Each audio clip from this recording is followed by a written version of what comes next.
Karim Alloum, je le rappelle, vous êtes franco-algérien, mais quelle humiliation pour la France. Honnêtement, ce qui s'est passé dans cette affaire, quelle humiliation pour la France. Jean-Marc, je suis français avant. Je vis C'est en pour ça que je dis France. franco-algérien. Voilà, je tiens à le dire, je vis en France, je suis français, mais effectivement, je suis franco. Vous avez raison de le dire. Je vis en France. Non, ça veut dire que vous connaissez bien le dossier. Absolument, absolument. Donc, oui, permettez de le dire. Je suis heureux et fier de vivre en France, d'un pays de liberté, un pays de démocratie. L'Algérie est une dictature. On ne peut pas comparer une dictature avec une démocratie. Manque de toilettes publiques. Ce que les gens appellent, la presse appelle un influenceur, c'est un écervelé qui a appelé à la violence, à la haine, à tuer des Français. Imaginez une seule seconde, je m'adresse aux Algériens qui m'écoutent, des Franco-Algériens. Un Français appelle à tuer des Algériens à Alger. Les Algériens eux-mêmes peuvent même le désosser. Il sera arrêté à la première seconde. Et c'est normal. On ne peut pas appeler à tuer des gens dans un pays. Cette personne, c'est un étranger que la France a accueilli et elle appelle à tuer des Français. Donc ça, c'est un point important de le dire que les gens qui n'aiment pas ce pays, qui n'aiment pas la France, qu'ils la quittent, il n'y a pas de souci.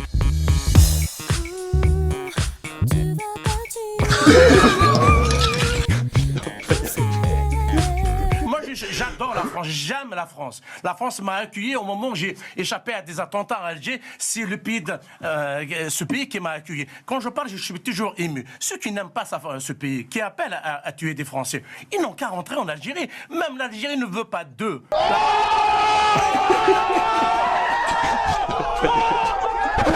Cette personne a été expulsée.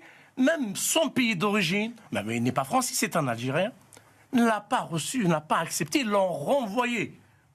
Ils l'ont renvoyé en France. Je m'adresse aux Algériens, aux Franco-Algériens. Mais quand vous exprimez que vous êtes des hommes, eh ben l'Algérie ne veut pas de vous. Oh les bâtards. Joker fort, je le casse. Joker à deux. Vous avez un exemple concret. Ils ne veulent pas de vous. Votre pays, c'est la France, c'est pas l'Algérie. Même si vous avez des origines, même si vous avez une histoire, bien entendu, comme la mienne. Cette personne a appelé à la haine, à la violence des Français. Pour tuer des Français, voilà. Important. Aujourd'hui, nous sommes le 58e, ça fait 58 jours qu'un homme de liberté, un homme reconnu, est en prison. Merci. Vous savez, moi je connais très bien la zone, cette région. Je parle de Sderot, je parle de Ascalon. La belle escalope le Gaulois, depuis toujours 100% français. Ah ben, dis donc, elle est bonne celle-là. Boualem Sansal, il est en prison en Algérie pour un droit d'opinion. Boualem Sansal, c'est un homme de liberté et que parce que l'Algérie l'a arrêté parce que c'est une dictature, sa place, il n'est pas en prison, il doit être libéré. Tant que Boualem Sansal n'est pas libéré, il y aura toujours une crise diplomatique parce qu'il n'y a pas de liberté de la presse en Algérie. Pour quelle raison? Parce que l'Algérie, depuis 62 ans, développe un discours de haine envers la France. La France a mis 15 ans, 13 à 15 ans pour avoir des relations avec l'Allemagne. On est passé à autre chose. On est le couple franco-allemand qui fonctionne bien. Mais l'Algérie ne veut pas de la paix. Elle veut toujours alimenter cette haine qui répercute sur les franco-algériens qui vivent en France, sur l'immigration, etc., que la France, c'est l'ennemi.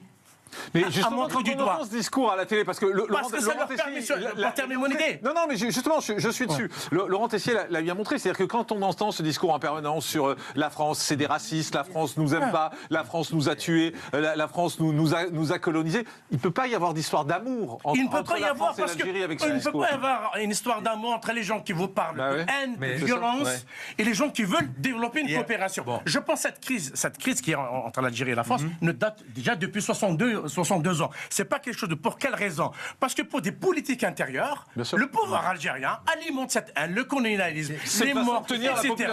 Et que les Algériens tombent dans le piège. Alors, j'ai Philippe Ballard. Pour poser une question. Comment vous expliquez qu'il y ait autant d'Algériens qui demandent des titres, des visas pour venir en France si notre pays est aussi repoussoir, répugnant pour eux?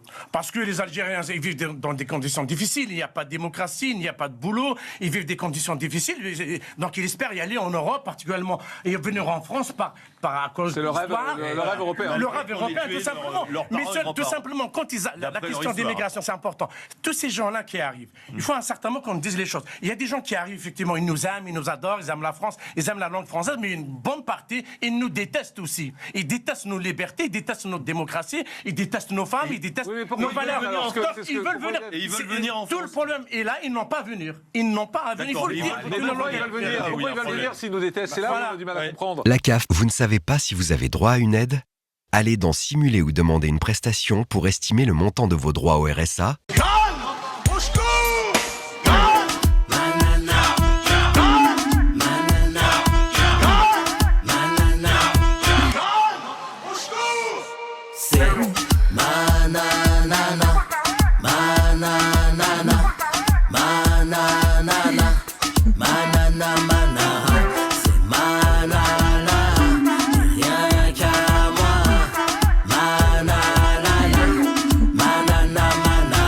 La chanson de l'été, Nana Manara de Nicolas Malone sur Spotify, iTunes, et bien sûr Deezer pour bouger, danser, se remuer.